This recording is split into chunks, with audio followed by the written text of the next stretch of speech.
All right, we are here at the Sheraton Tribeca in New York City, and we kind of started unpacking before I remembered I had to do a video, but it's pretty nice. We just got here.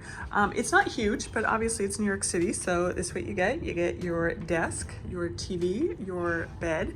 They also have double beds. We're here for the July weekend, and so the double beds are quite more expensive, so just so you know, it may just be this weekend, but I was quite surprised how much more expensive double beds were. But that's kind of the same with the entire city. All right, you have a nice little closet. You don't really have any shelves except for, like, you don't have a dresser. You do have those shelves down there. And then this nice bathroom. Again, kind of the new trend of no bathtub, which is fine.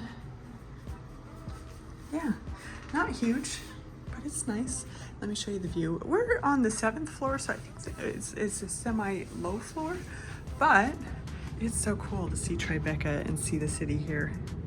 It really is such a historical neighborhood. So one of the reasons we chose this is pretty cool.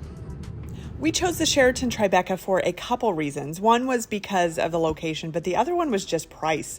If you've watched this channel before, you know that I'm a Hilton person, so I really wanted to try being a Marriott person this one time, and I have to tell you, it was actually quite disappointing. A couple things really bothered me.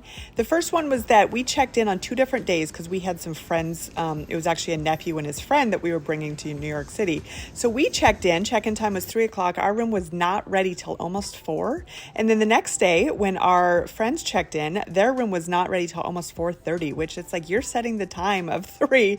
You have to have our room ready by the time that you say the room's going to be ready. That bothered me. The second thing that kind of bothered me was that they have a rooftop terrace, but you cannot go to see it unless you're in a club level room or a platinum, titanium, or ambassador member of Marriott, or you pay $50 per person per day. And the rooftop terrace was amazing, it looked like, but we weren't going to pay that $50 a day to get up there. So that was also pretty disappointing. I really, really wanted to like this because I really would like to be a Marriott person also, but I was so disappointed in our stay there.